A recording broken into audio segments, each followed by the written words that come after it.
In this episode of the Orange Nerd Show, I am joined by the Italiano and Mr. Seymour Duck. We're talking all about the proxy battle. We're talking about AI and how it's going to affect Disney. We're talking about all these activist investors and their thoughts on how Disney should utilize AI. We have a lot to discuss today. Up next on the Orange Nerd Show.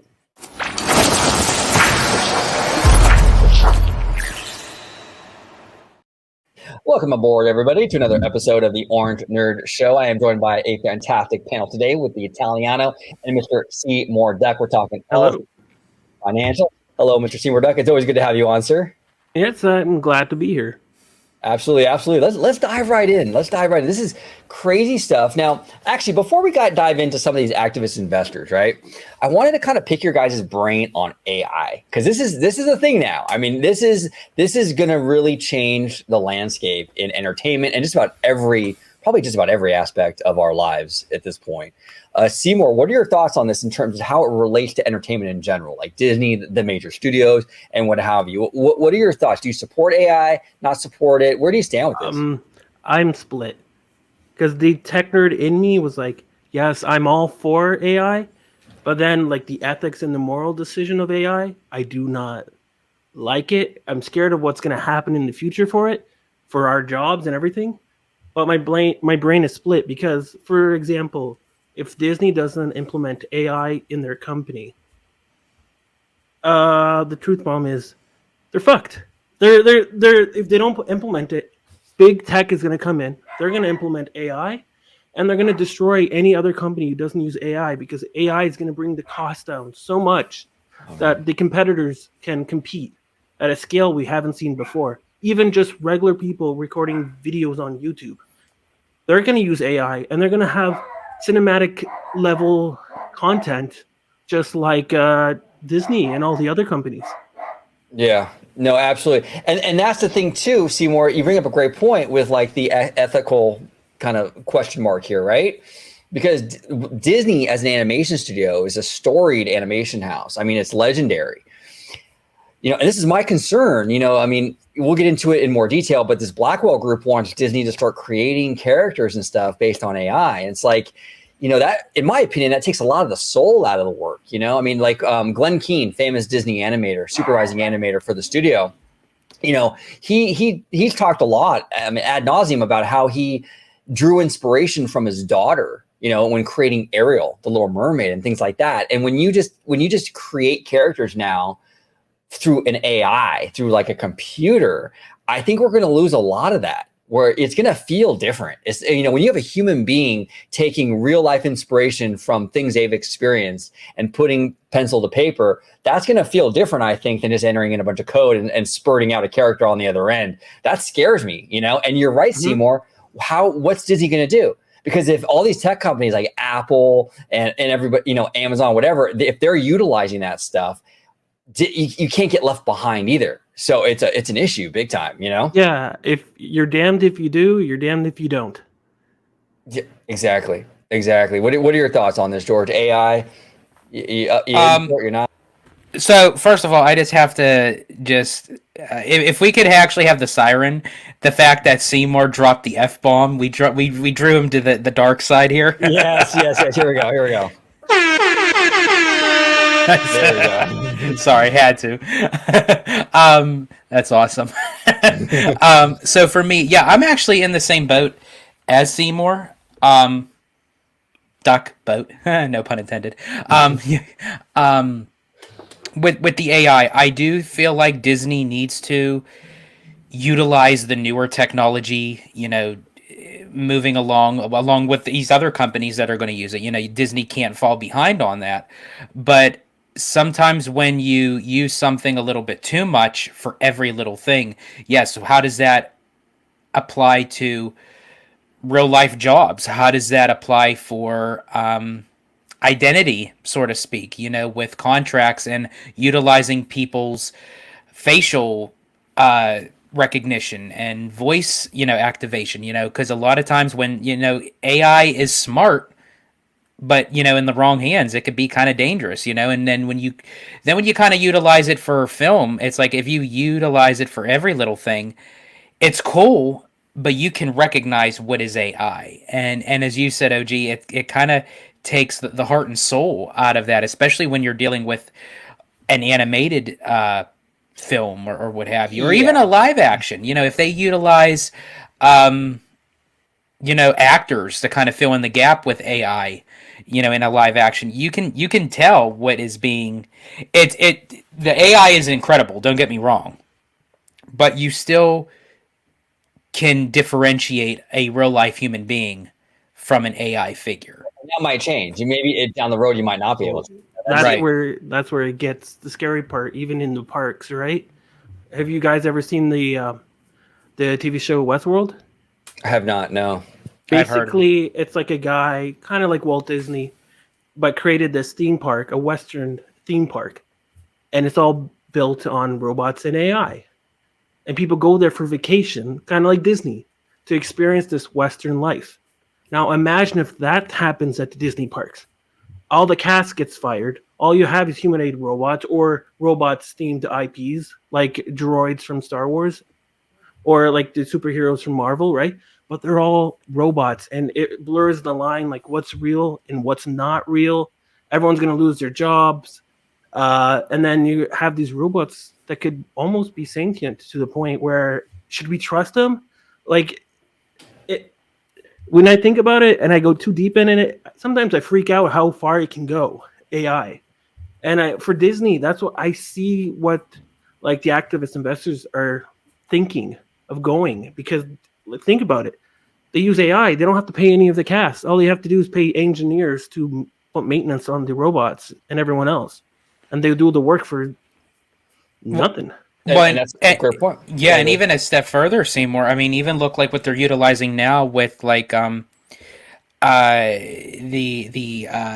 Apple Pro glasses and what have you, where you can kind of put yourself in the world of something. For instance, they just showcased you can watch Disney Plus.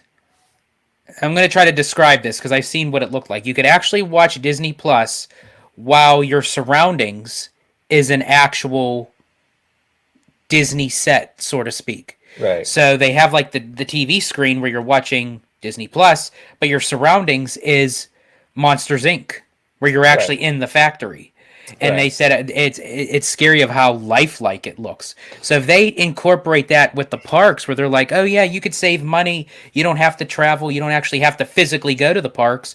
You can just enjoy it in the comfort of your own home, which I can understand to the certain degree. If there's really people that can't get out or travel or do that, I could understand that. But could they essentially utilize that for the main goal to basically have nobody going to the parks? It could be a replacement for the parks. Seymour, you bring up a great point in terms of jobs. I mean, it would decimate jobs, and especially even in animation. You know, if you have AI creating characters, creating storylines, doing all the legwork for you, how many people do you even need to work in? How many people do you need to have hired and employed at the studio at that point? Exactly. Think of it like this. Let's say The Simpsons, right? And you want The Simpsons to live on forever. You'll use AI to create the voices and just get a generic voice actor coming in, pay them, barely any money, record the voices, and the AI will fix that up to sound like Homer Simpson, Bart Simpson. And Disney can use this for the future. Oh man. That scares me. It's very scary. But if they don't do it, then they're screwed as well, because that it frustrates me, because my brain is like yes, and my brain is like no. No, it's hard because I'm with you, Seymour, because I'm a big advocate for progress. I think you are as well. Like you have to progress in society and technology, right? And Disney, of all companies, Walt Disney loved the technology. He was always on the cutting edge, but this is cutting edge that could really do some damage. And that's where it gets a little scary, And the difference too, OG, with Walt Disney loving the cutting edge technology and progressing and moving into the future, but he always kept that insight of letting people be the talent of that technology. It's almost like, I believe it was Marty Sklar, that mentioned it, that Walt always had one foot in the past and one foot in the future. Right. You know, he always kind of like he looked beyond, but he always wanted to have that center core of realism where it's like, you know, you don't want to take away the talent just to create the technology, so to speak. The human element is very important for a company like Mm-hmm. Disney. Extremely important. And it's and look, there's a place for AI for sure. You know, like I use AI, full disclosure. Like on a lot of my thumbnails, I'm using that Microsoft what's it called? Microsoft Designer, I think it is. And it makes cool thumbnails or whatever, you know, but it's like there's a limit to this stuff. You know, do I want an AI creating an animated feature, you know, that's supposed to last for decades? And you know, do I want an AI doing that? Do I want an AI to come in and replace all these amazing, talented people? No, you know, and it's like, how do you balance that? Yeah. And if you don't embrace it, like Seymour said, then you get left behind. So it's like, it's tough. Now, Seymour, do you think that like Hollywood, there's going to be some sort of understanding of how this could decimate jobs and what have you, and maybe they'll try to come to like an agreement with like the tech community or something to sort of rein some of this in? Is that possible? I read articles how they're going to go to court and try to make laws regarding this in the entertainment industry and also on the tech side, but nothing has been done. And I think there should be laws because it's going to ruin the economy to the point where it's like everyone's going to lose their jobs, right? The big companies, the big tech companies are like, oh, but it's going to make the economy healthier. The cost is going to come down. But who's going to pay for things if we lost all our jobs, right? Tesla was talking about, oh, we have the Tesla bot and they can replace people in the factories. Okay, well then who's going to buy the Tesla cars if they don't have the jobs to buy them? So Exactly. like, where's your consumer? So it can go down this deep dark rabbit hole where everyone will just is screwed. But then it's like, okay, well you have to do it because of big tech. But yeah, I heard many rumors of laws happening. I saw there was big tech coming into court. And there was pictures of like Elon Musk, Mark Zuckerberg, Alex Karp from Palantir, all these big tech AI companies, but nothing has been there yet, and they should be because we don't want Terminator, right? We don't want Terminator to happen and a Judgment Day. No, Exactly. you would think they would have laws by then after that movie came out, but no, they're looking at it now when the technology is already out. It's crazy, man. And it's crazy too to think about the theme parks. Like, you know, you're right, Seymour. The more you think about it, the crazier it gets. Like some of these like animatronics and stuff, you can equip them with like AI.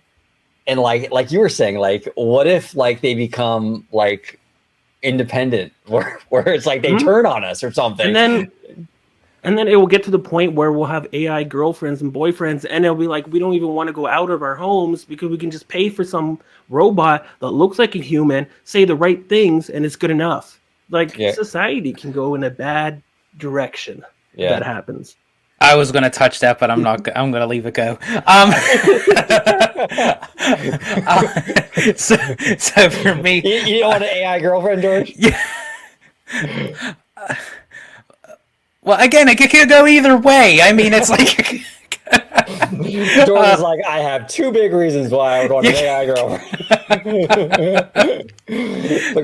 But for me, as far as like with Hollywood goes, they're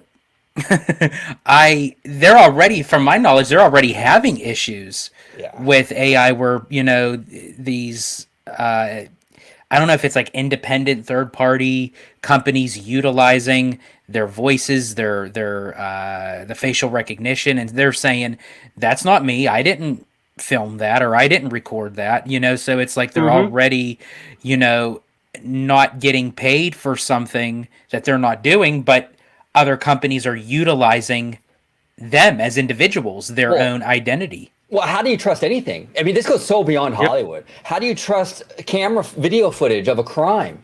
Did it happen? Did it not happen? What's real? What's the AI and what's not at that point? Like it just goes down this path, you know? It just remind me of something, of like how Michael Jackson passed away, and even though he passed away, they were still making his music, and they used someone that sounded like Michael Jackson to record his last album to fill out the missing parts, and then they use a holograph of him, of Michael Jackson, performing those songs live. And now I'm thinking, like, what if the Michael Jackson estate was like, hey, Sony, we'll pay you a lot of money. You pay us a lot of money, and you can use the rights to Michael Jackson's voice, and you can still create the music. And it's like, is that even real anymore? Because like I've done a lot of videos of like just I was testing AI out and seeing how realistic I can get Mickey Mouse to sing a song, Homer Simpson to sing a song, and it's like I was just doing it for fun, but like it can get to the point where like you just pay someone for their likeness and that's it. The Michael Jackson estate will get paid by Sony, and Sony can produce 50 years and above Michael Jackson music. That's wild. And you posted you posted the Mickey Mouse and the Homer on Twitter, and it sounds incredibly realistic. This is just one guy who has one GPU in his house. Imagine with people like big studios who have like 20, 30, 40 GPUs, getting all that power coming in, they can actually maximize that. They will use OpenAI, and it will get to that point where like nothing is real anymore. You'll get the fake Taylor Swift AI photos that are now getting banned on Twitter because it's so realistic to that point. It's insane, man. It's insane. It's such a rabbit hole. It's out of control. So does that mean if we get a fake Pam Anderson, the rest of her would match her boobs? Yeah, right. Okay. That's crazy. Exactly, George. Exactly. So let's so now I don't even know how to move on from this. So let's get into this activist investor thing now, because we got some Peltz stuff, we got some Wendy's stuff. But let's talk about Blackwells Capital, okay, in particular. Like they have been like, honestly, as much as I despise Peltz and Rizzullo, because I don't think they're good for the company. The Blackwell group, the Blackwell's Capital group was like, here, hold my beer, OG. I'll make you hate us more. It's been crazy. But Disney activist investor here says studios should embrace AI to create characters and improve the parks. So Blackwell's Capital, an activist firm run by Jason Antabi, is campaigning for board seats at Disney's annual meeting set for April 3rd and unveiled a vision statement on Monday. So it says here, Disney should be dominating in the fields of spatial computing and AI. Few companies have the potential of Disney to synthesize these revolutionizing technologies and relate them to consumers with the impact and the ROI that Disney can. Spatial computing has far more relevance to Disney than it does for either Apple or Meta, for example. And Tabi said in a quote, vision for the future of technology at Disney, strategic plan released Monday. Seymour, like, what are your thoughts on Blackwell Group? Their idea that this should, to utilize AI to actually create characters for the studio and things like that. I mean, this is kind of, I don't know, this is kind of nuts, It is, but to me, like it brings me back from the beginning. My brain is split because I understand where they're going, but the ethical side say no, this is wrong. Right? You don't want to do this. All that, like you said, all that storytelling, all that work, the hard work of the people who work on these, like animation, the characters and everything, right? It's gone to waste and it'll feel like robotic almost. And right. But then it's like Disney needs to do it because, or else big tech will take over into it because big tech will do it no matter what. Amazon does not care about losing any money they do with the movies or TV shows, and they're going to keep doing it until the competition gives up. And the unfortunate part, though, I mean, it's a good part, is that Disney can't really do much in terms of like acting and all that until it's implemented into the contracts with SAG-AFTRA and then WAG as well. Like all this, you have to have it in the contracts. So they're tied up, yeah, because you would have like almost like what Chapek had to deal with ScarJo, right? Like situations like that with big talent and what have you. So until they get that locked in, it's the contracts. Unfortunately, the strike went on for so many months, and the contract was only good for 3 years. So we're gonna have to come back here again, and they're gonna have to look at AI, and the shareholders and the board's probably gonna push for more AI to be implemented into the company. More than what we have now with the contracts that are being in place.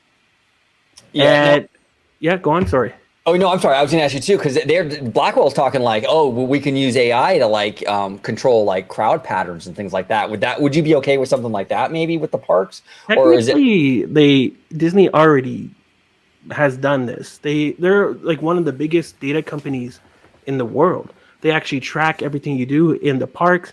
They track what you do in your streaming. They track they basically have a big data center with all the data on you, physically and digitally. And they're already using AI to improve these parks. I really don't know why they're trying to push it even further. Maybe, but like they're already implementing it. There's already articles stating that. I think this was Bob Chapek's idea, because he was all about the metaverse, using AI, using everything. He didn't care, right? He was all about not quality but quantity, and he was everything fast and loose. But yeah, throw spaghetti at the wall and see if it works. But yeah, that was Bob Chapek. Yeah, and I think that was one of his plans, was to use AI, and perhaps that's what Blackwells is trying to stay here. Is like go with the plan that Bob Chapek had and push forward with it, but at a bigger scale. And for a guy like Bob Chapek, he was largely known as a money guy, Yeah. and even these investors and what have you. It's like I can see the appeal of AI because, like, we have a concern because we're losing talent, human beings, talented people. But for a person like Chapek or, just money people, they might see it as like dollar signs. Like we can cut back the staff by like 60% or more. And that's going to save the company money. We're going to make, hand over fist. Exactly. So I can, right. So I can see the appeal, but it's like you said, Seymour. Exactly. As a fan, I hate it. But when you put your business cap on, you realize it's needed. But then it's like, no, we need rules, we need laws, we need things in place so like jobs and everything will stay in place, like we mentioned before. But nothing is set in stone, so it's the Wild West. There's no rules, there's nothing, so we don't know what's gonna happen, and that's, to me, that kind of scares me that there's nothing in place for that. Yeah, exactly. They got to get moving on this. What do you think, George? Yeah, I feel like as far as like with the Blackwells investor, I think that they just I feel like they're kind of like running out on steam, so they're trying to utilize anything that they can kind of throw out, before the big shareholders meeting and what have you, and the proxy voting is completely over because it's already in full swing. Because again, what Seymour said, Disney's kind of already utilizing this notion, and that's probably why Blackwells is trying to push it more, so they can kind of say, hey, we were the ones that kind of mentioned it to push Disney to do more, and they're doing more, so we want the street cred for that. As far, again, it's one of those things where I understand, moving into the future with technology and different companies, and a lot of companies and people are let me put it this way: companies are hurting right now, but so are individual people. So this could help big time companies, but for an individual person who's trying to earn a living and work their way through life, and they may have a family, they may have kids, what have you, down the road, this could potentially end up hurting society in a sense where, yeah, you have this big time AI, character creation and improving the parks for film, for television, for streaming, what have you. But then it's like at the end of the day, who could really afford it? Well, it's going to decimate. I mean, even things like Uber. Let's say you equip these cars. Let's say in 50 years, all the cars have AI, and they drive themselves. You get in and you tell them where you want to go. Mm-hmm. That's what going to Tesla's trying to do. I'm sorry. That's what Tesla's trying to do with their robo taxis. That's crazy. And I do not want to be part of that. I do not trust AI driving me around. I don't either. I don't either. I would never trust the fact of a computer behind the wheel, and I can't do nothing about it. At least with a human, you have human reflex. You have human muscle, that you actually have a brain. And yes, AI is an artificial intelligence. It's smart. But computers crash, and you have glitches. So if you have basically a computer on wheels, and it crashes, or it glitches, and you're in said car, I don't know. What say you, Seymour? Yeah. No. No cars for me. No. Tesla's trying to do the bots, replacing all the jobs, and then the AI with FSD beta. They call it FSD beta, so you can have your car drive on its own. But I'm like, why would you call it beta and then let people pay for it? And I don't trust it at all. I would never go in a car. No. No way. And there's people actually advocating. Speaking of Tesla, okay, let's get a little spicy right now. You know what I'm saying? There's people actually advocating for Elon to get involved with Disney. What do you think that this guy is? He'll do. He has no boundary, obviously, if he's willing to do these robo-taxi things. Like, what would he do to the animation studio if he was in charge, or if he had any kind of say? You think Elon's gonna care about the talent pool, or is he gonna AI everything? Well, I don't want him anywhere near the studio. Go ahead, Seymour. He needs to fix his issue of logging into a Windows PC laptop first. Then we can talk about that. Exactly. Oh, unbelievable. So we'll see. Now, Seymour, I want to ask you before we move on to our next topic. We got a lot of Nelson Peltz stuff we got to dive into. The Blackwells Capital Group. What are the chances? Because a lot of people aren't really familiar with them like they are with Nelson Peltz and Rizzullo. What are the chances they're going to make any kind of moves here? No, I think they're getting desperate because investors and shareholders, they like hearing the word AI, so they just use it without any reasons. Like AI, and the stock goes up. Yeah, if you look at Nvidia stock right now, it's like one of the top third biggest company in the world, and it's like over 400% in a matter of months. It's crazy because they're using AI, but shareholders want to hear it because it brings costs down. That's why. But like I said before, Disney's already been doing it. They're doing it at a good pace because you don't want to go doing it too fast. You have to ensure the quality's there, everything's in the right place. I think they're getting desperate because they're saying the things we already heard from Disney. It's nothing new. Yeah, exactly. Yeah, I think I would agree with you, Seymour. And I think even I'm seeing a lot of desperation from a lot of these activist investors, and I'm seeing from their supporters too, like the Peltz people. You can tell it's like they're really. And why so late? Why are you saying this now? Why weren't you doing it before the voting started so that you can, when you're voting for the president of the United States, you don't tell your campaign like a month before the voting ends. You do it like months before. Tell everyone what you're talking about. Like, what? This is kid stuff. I don't understand. Where's the professionalism in this? Exactly. There's no competency at all. I was telling George the other day, it's like Keystone Cops over here, because it's like, and this plays to Nelson Peltz's competency, like in how he would, like what he would bring to the table with Disney.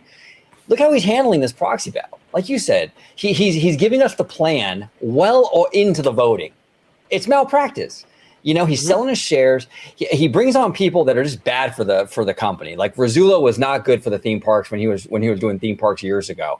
I mean, I've been a lifelong Disney fan. I remember the BS that guy implemented. He wanted to do this Disney One thing where he kind of homogenized all the parks, where they would lose their identity essentially. And unfortunately, a lot of that stuff still stuck with us today. Unfortunately, but that was all Rizzullo. Then you have Perlmutter and the disaster he was over at Marvel. I mean, it's a mess. He's attaching himself to all these terrible people. He's giving his plan like so late in the game, and then he's going out there taking photo ops with Elon Musk. It just. I will say on a positive note that hypothetically, that if Peltz did get into the Walt Disney Company, instead of having a McDonald's fry cart in the parks, then maybe we can get a Wendy's one. Just saying. Yeah, well, great segue, George. Great segue, because we're getting into Wendy's right now, actually, and their surge pricing. I believe Nelson Peltz would call this over-earning, if I'm not mistaken. But it says here, Wendy's reportedly plans to use a, quote, surge pricing, end quote, system where prices of food items fluctuates based on demand. And our good friend, contributor on the channel, our very own Mr. Seymour Duck, had the greatest quote retweet of all time, brought to you by Nelson Peltz. Okay, honestly, bro, Seymour, I fell out of my chair when I saw this. This is so good. I actually have a brand new drop just for this, because Seymour, it is that good. Here we go. This motherfucker don't miss. No, he's fucking good. That motherfucker don't miss, man. You do not miss, Seymour. You do not miss. Thank you. Thank you. You are really good on Twitter. This is fantastic. But go ahead and kind of explain what you mean by this. Basically Nelson Peltz is the chairman of the board for Wendy's. And so like the chairman of the board has like lots of power. There's some differences from with the CEO, but some people will think like they're on top of the CEO, sometimes under, depending on how they handle things within the company. But chairman of the board, he must have been leading this charge of putting surge pricing in Wendy's and got it approved. And this is the guy people want to they think he's gonna do great on the Disney board. Like, what do they think that's gonna happen? You're worried. People are so worried about the microtransactions at Disney parks. And look what he's doing at Wendy's. What the hell kind of strategy is it that if you're really trying to get a place on the board of the Walt Disney Company, a multi-billion-dollar worldwide company that's known the world over, and you're then going to put a strategy out to say, oh yeah, by the way, we're going to start fluctuating prices at Wendy's because me, Nelson Peltz, chairman of the board, I can do so. I have the power. Why in the world would you put yourself in that position right now if you're trying to then to get into a company? Aren't you supposed to make yourself look good, look better? But this is the stuff that he's complaining. The stuff that he's implementing at Wendy's is the stuff he's complaining about Disney's doing at the park. Exactly. He's digging himself his own ditch. I mean, it's wild to me. It's absolutely wild to me.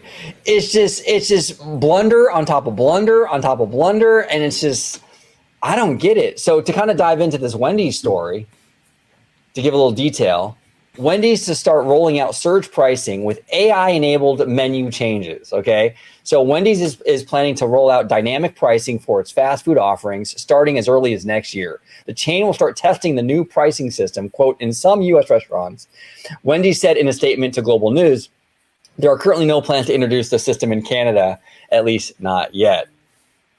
Unbelievable. What are your thoughts overall on this, Seymour? Like in terms of like is this kind of like almost like suicide for Wendy's? I mean, is this going to like destroy them? It's desperation. I don't like it at all, though. Even if I put my business cap on, I don't like it because it means that your brand and the products that the company's selling is not doing great because you have to find other ways to obtain cash. I don't like it at all because why don't you create new products? Something that was great as the Baconator because I ate that a lot. But I mean, where's those ideas? Instead, you're trying to penny pinch now because the company's not gaining a lot of money. And I don't like this idea because if it gets normalized, and let's say they use it at, for example, Disney parks, that would be extremely reckless and frustrated for the consumers, the fans who go to the parks. Or even at the, say, grocery store. Imagine you go to the grocery store because you saw a sale. By the time you get in there, that sale is over and the price has doubled. What? Because it's surge pricing. Because everyone bought those because they were on sale. Now they're not on sale. Everything's gone up. No, I don't want that. It's going to be frustrated for the workers because the prices will always change. It's going to be frustrated for the consumers who buys it. I don't like this at all. You can find different areas within the company to increase your profits, but this sounds desperate to me. Yeah, and you're right, and this is the stuff that he was complaining about Disney, and the over earning comment and all that stuff, and he's doing similar stuff over here at Wendy's now, and it's like, and what's this going to do to not to get too off topic here, but what's it going to do for Wendy's? Like you were mentioning before the show, Seymour, with the lunchtime, right? Like people who want to go to these places at lunchtime, you go to Wendy's at lunchtime, how much are you going to pay for a burger? Because you don't know. Right? Because it's a busy time of the day. So now you're going to put double, triple of what it would be if you got it in the morning? And depending on what kind of burger you get, like right now, just a burger alone, it ranges from between, I don't know, I'd say $4 to $8, depending on if you want a single, a triple, a double, what have you. Right. So if that's the regular prices now, what is it going to be? Is it going to be for a double burger, double the price, triple the burger, triple the price? It's like you're going to a person's going to spend $15 on a burger. I mean, there are places that you can actually spend to get a $15 burger now, but I mean, at a simple place like Wendy's, people utilize that because it was decently priced. Well, yeah, and you have a guy like Peltz who's complaining about all of this stuff at Disney and the customer experience and all this stuff, and then you see how he's running Wendy's, and it's like there's a huge disconnect here. You know what I'm saying? So, we'll see. However, I do want to state that I'm all for price increases to combat inflation and all that, right? Because businesses have to make money. Again, putting my business cap on. But Right. the surge pricing, it just doesn't make sense to me. It like I said before, it's going to frustrate everyone. I'd rather just have them increase the prices if they're desperate for money. Now, instead of just surge pricing and increase it, decrease it whenever they want. And we'll never know what the actual prices are anymore. I just no. Yeah, it's a mess. It's a mess. So Disney actually responded today to Peltz and Rizzullo, and I'm telling you, this is wild stuff, you guys. Okay, let's kind of go through these graphics here. So it says here, false claim. In his letter to shareholders, Nelson Peltz claims he has media expertise. The truth from Disney. This is Disney's response. Okay, so the truth. Quote, by the way, they said I have no media experience. I don't claim to have any, end quote, Nelson Peltz. What are your thoughts on this, Seymour? Someone did their homework at Disney and they deserve a raise. Totally. Give that guy a raise, or whoever that person is. Give that person a raise because they did their homework. Oh, absolutely. I mean, they did their. I mean, this is yeah. In his letter to shareholders, Nelson Peltz claims he has media expertise. Okay, and then in this interview on January 18th, by the way, they said I have no media experience. I don't claim to have any. I love this because it feels like Disney is channeling their inner Universal. Because it's like Disney was never the type that just kind of they just kind of sat back, stay quiet. But I appreciate the fact that to make their voices heard. Yeah. That this is proving the fact that somebody in there definitely has an importance to want to keep the company as wholesome as possible, because why would they go to this extent if they didn't care? Well, they know that Peltz is bad for the company. Yeah. And they're trying to fend this guy off. And look, I mean, I get it. There's a lot of conspiracy theorists out there it's just that and the other. But it's we're seeing it in real time.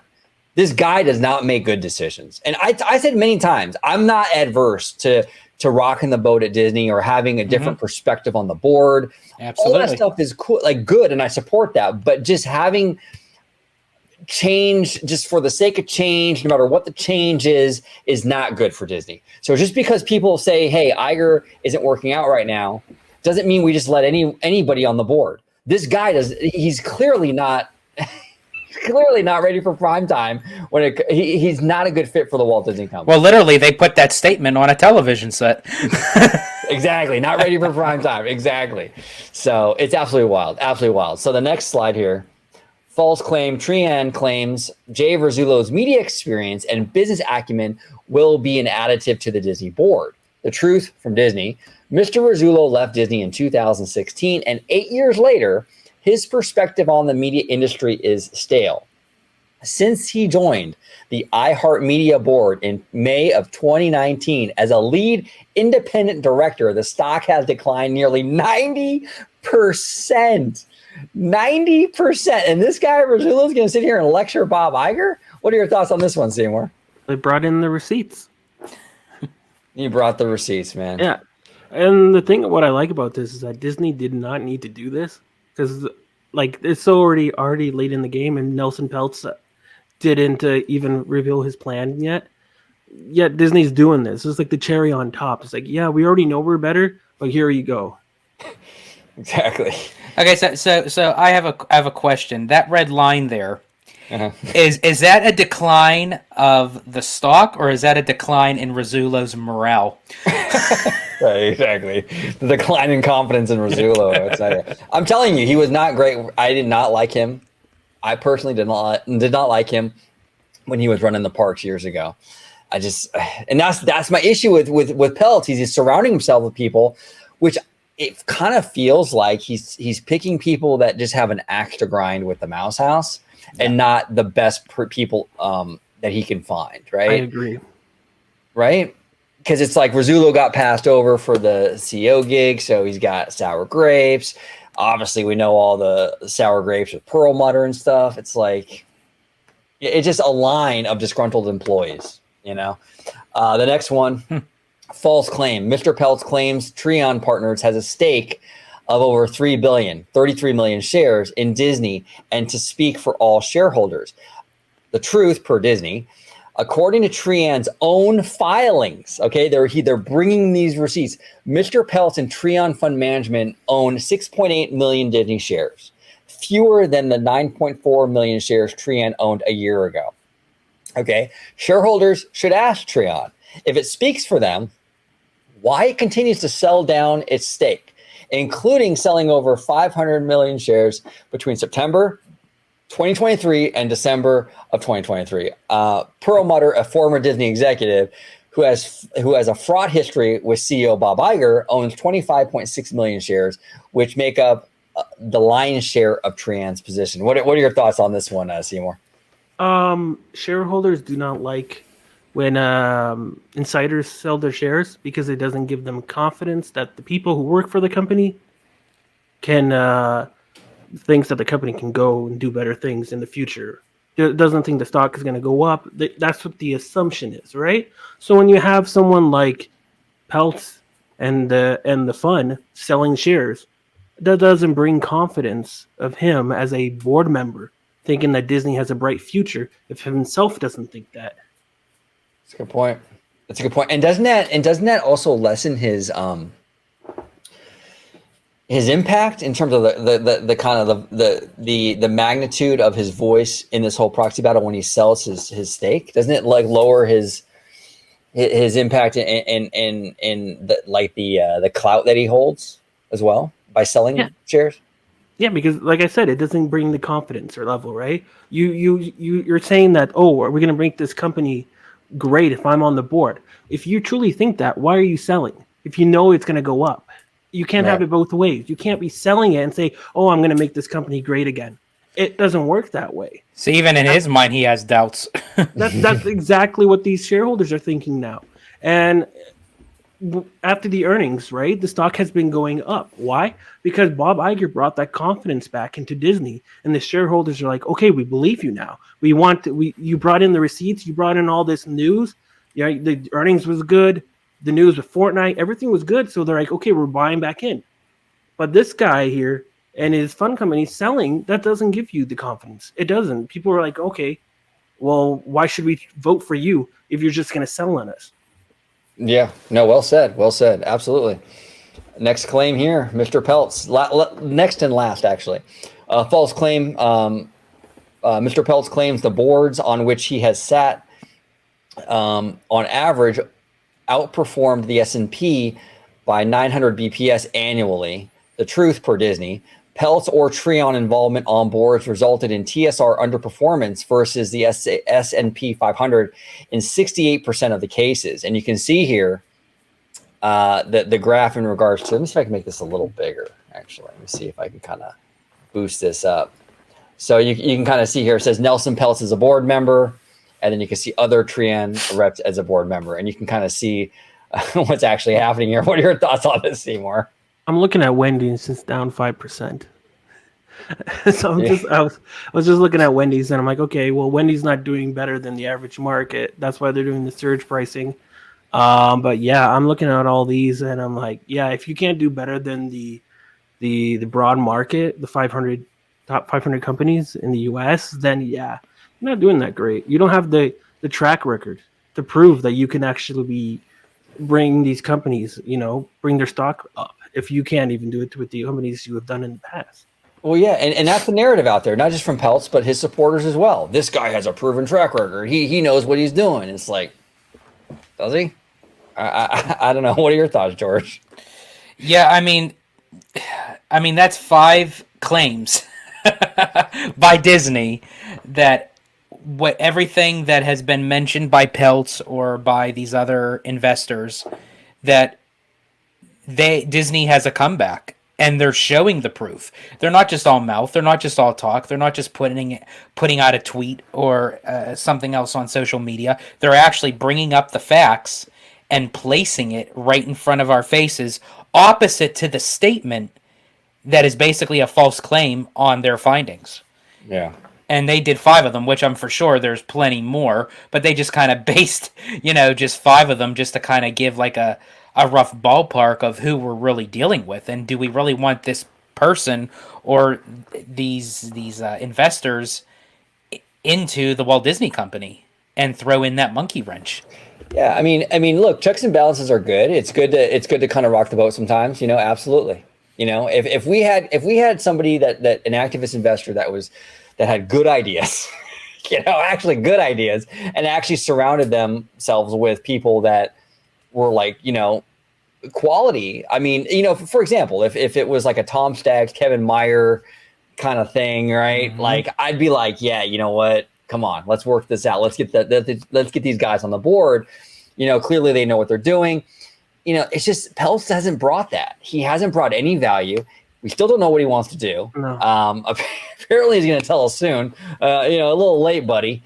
But it's just like he's not doing it. And people will kind of get online and they'll tell you like, well, you're just a Bob Iger, shill or whatever. And it's like, no, I'm not. I'm open to change. I'm open to rocking the boat, but I'm not open to just anything. I'm not just going to accept any change. Yeah, we are accepting the vote of rocking the boat, but we want a captain who can kind of bring that boat, back, into steady motion, and these people are just not it. I would even put a higher stake in Hugh Johnston from Pepsi. It's like, oh, he's great. From what I've heard, for the little bit that he's done, I could see, I still would like to see a lot more out of him. Obviously he just started. Right.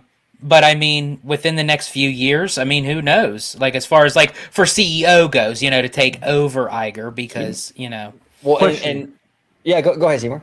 The charts that were showing for that, was it the last 5 years? Sorry. This one right here. Let me see. Give me just a second, sir. Let me see. When was that? Let me see if it shows that. Well, anyways, I just wanted to say that Pepsi was like up 44% in the last 5 years, but the stock, right? Yeah. So, Exactly. Hugh Johnson was a great addition to the to Disney. Well, and Seymour, you brought up a great point to me when they announced Johnston like a couple months ago, where he was very successful at Pepsi, and for Bob Iger to bring him into Disney, which is actually a smaller company than Pepsi, is a feat in and of itself. That's a brilliant catch. So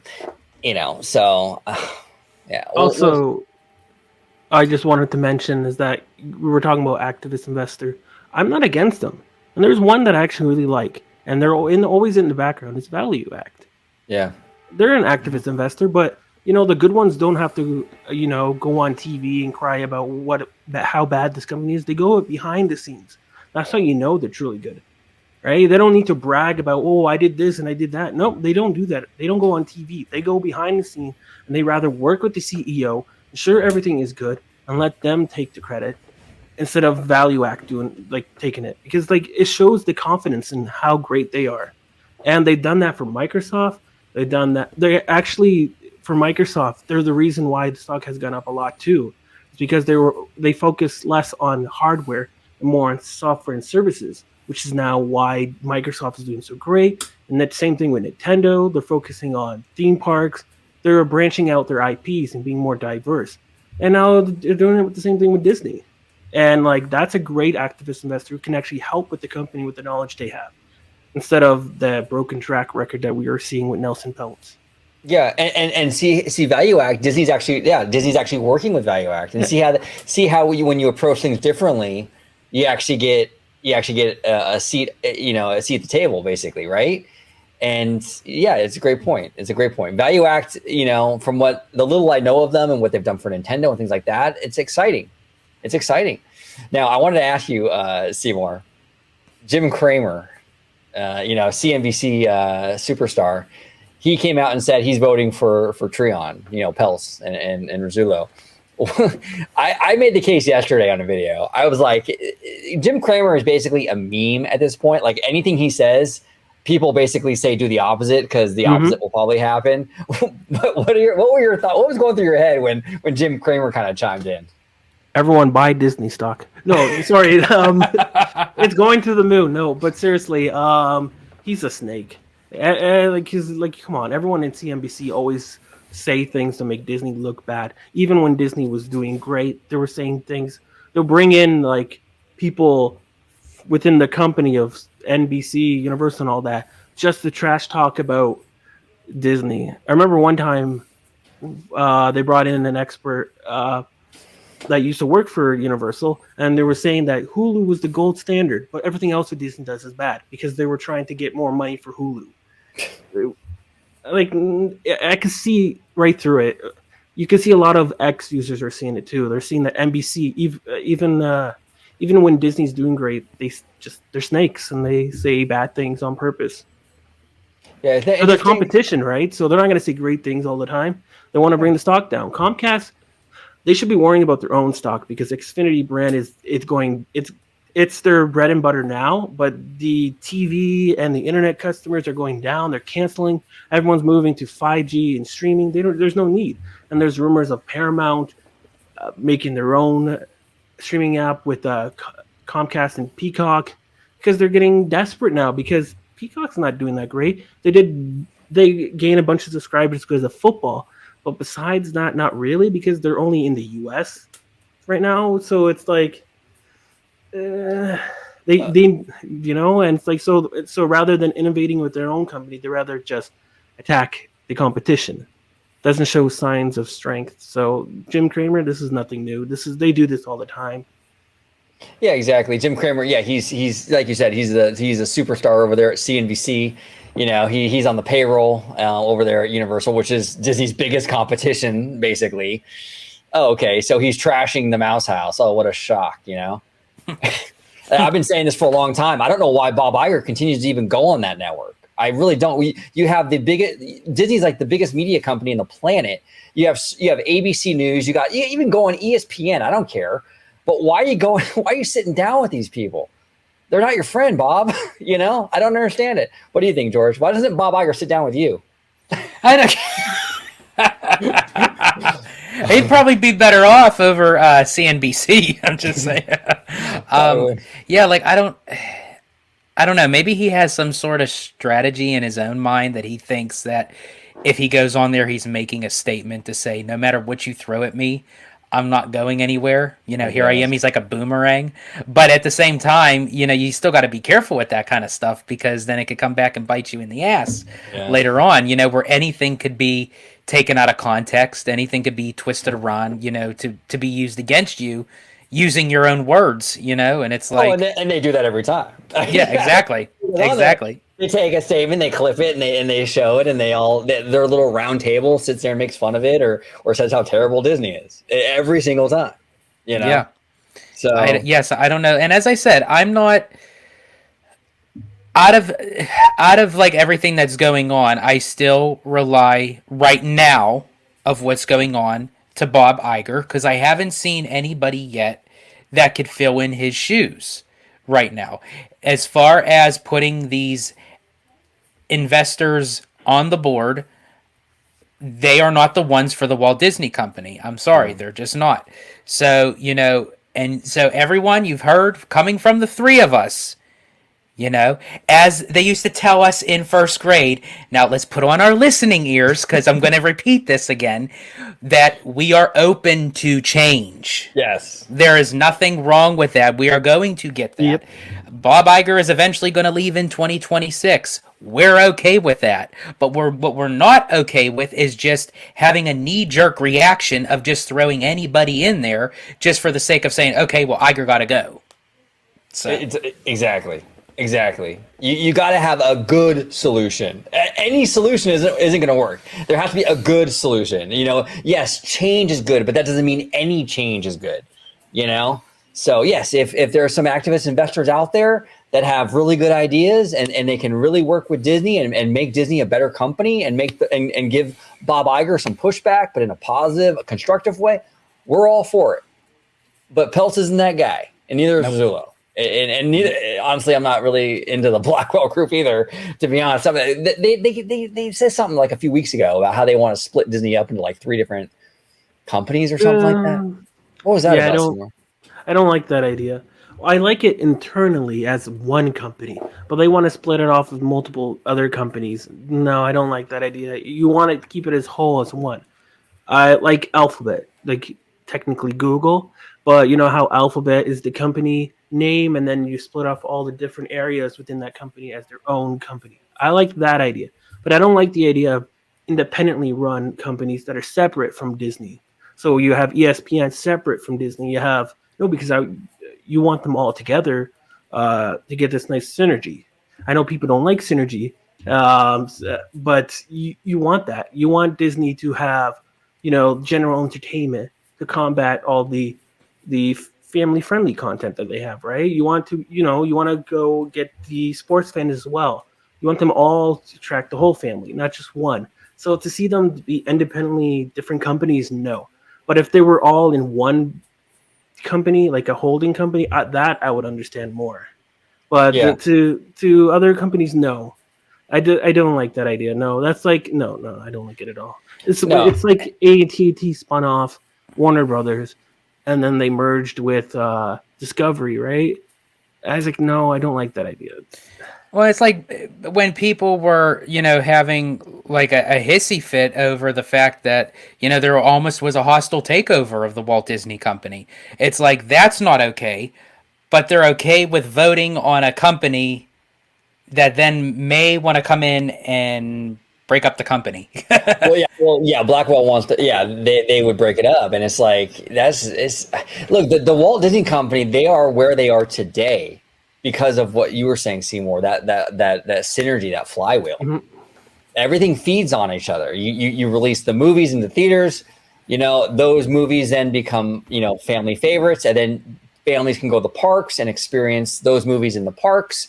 When they're at the parks, they can buy merch from those movies. It's this whole flywheel. It's the whole thing that Walt Disney himself set up, and it's worked.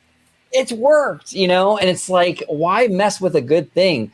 Like, I get it. Some of their movies haven't really done that great, or this, that, and the other. That's fine. It's not going to be the first time that's happened. It's not going to be the last. Look at the 70s and the 80s. Exactly. With film. Right, and what would have happened in the 80s if you would have like decided this knee jerk reaction of, well, let's sell off the animation to this person and let's sell off the parks to that person? What would have happened? You wouldn't have had the Michael Eisner boom, the Renaissance era, and all that stuff. I get it. Disney needs, look, they're not perfect, right? The Marvel movies, they can step it up. Star Wars, all that stuff, animation, step it up. But that doesn't mean that we just like cut our nose off to spite our face and just start selling and spinning things off. That's a terrible idea. The flywheel is essential to Disney. Yep. It's vital. It's absolutely vital. Would you guys be okay if there was like a parent company, let's call it Star, and then you had all these other divisions of companies, like you have Disney, and then you have 20th Century, and then you have ESPN? Would you be okay with that? Even though they're all owned by the same company, right? There'll be almost like each sector of the of the ownership of the holdings has their own CEO, and then they all work together. Would you be okay with that? That might work. That's kind of like Alphabet, right? Yeah, exactly. Yeah. Would you be okay with that? Yeah, because it's all under one roof, and it might even take the heat off Disney a little bit, because then it's almost like a Universal Comcast situation, where it's like Comcast owns Universal. See, you know what I'm saying? And so I think a lot of people see Universal differently, because it's not like it's Comcast, and Universal is basically just a subsidiary of the bigger company. Disney would essentially become that. It would be a subsidiary of this bigger company, Star, and I think it would take a little heat off the Mouse House if they went that route, and we would still benefit from that synergy flywheel. So I think I wouldn't be opposed to that at all. I would be okay with it. I still prefer Disney to just be Disney, not have Mhm. anything attached to it. I would prefer for Disney to own all these acquisitions, what have you, but still have like the Disney name brand like on top as like the head force of it. Right. But for the sake of saying it, that if I had to kind of take on the notion, if it had to be something else, I would take that over than what they're trying to do now. Like with the Blackwell Like with the group. Blackwells, Okay. yeah, yeah. Yeah, Yeah. back when the rumors were starting with Fox and Disney merging, they thought it was going to be a merger, not a buyout.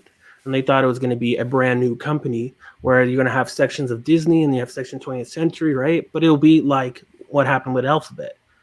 But that didn't happen, and everyone was surprised that it was Disney buying 20th Century Fox, at least some of their studios.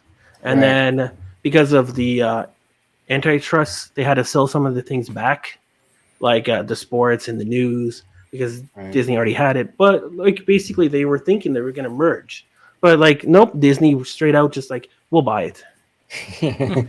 Paul Biger's like, let me sign that check real quick. You know what I'm saying? That's wild. Now, before we go, Seymour, I want to ask you too, like, just the overall thoughts. So Disney fired, we're assuming he got fired, the Sean Bailey, head of the live action stuff at Disney, and they replaced him with the Searchlight guy. What are your thoughts on that?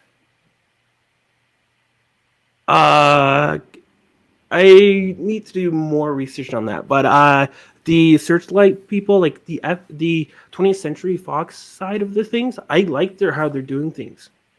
Yeah. Like FX has been doing great content. They are like one of the best content right now. There was this new FX show that just came out, and it had 100% certified rating on Rotten Tomatoes.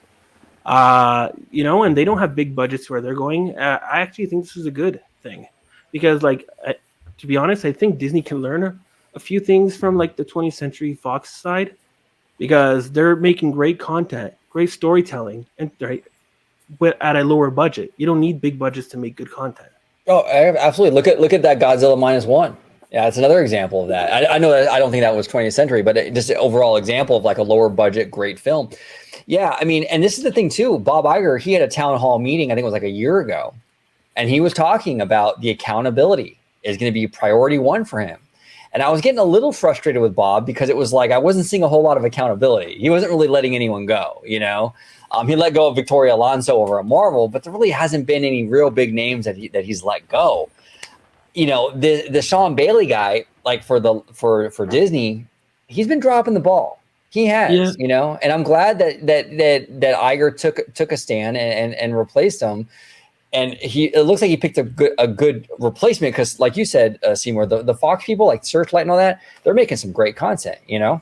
Yeah, and also I heard there was rumors that he was thinking of going to Netflix, and I think Disney found out. It's like, nope, bye bye. Bye bye. Yeah. You don't bet against the mouse. If they find out, they're like fire you on the spot. Exactly.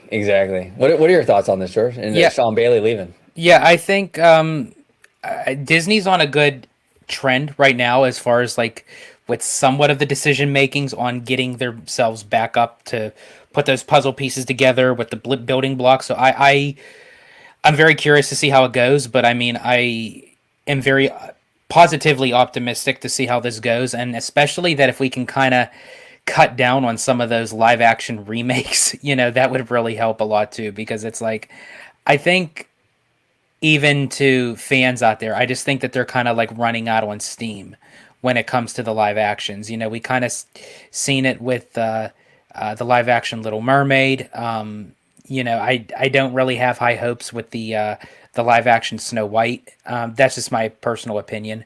But I just think a lot of people just want to see new, different content. And I think someone coming in from Fox Searchlight, I think that they can kind of give a different perspective and kind of turn things up, because you and I have said it many times on the channel, OG. It's like you don't necessarily have to have someone that's been internally in the Walt Disney Company to know what they're doing to showcase good talent, So it's like, look at Eisner and Wells, it's...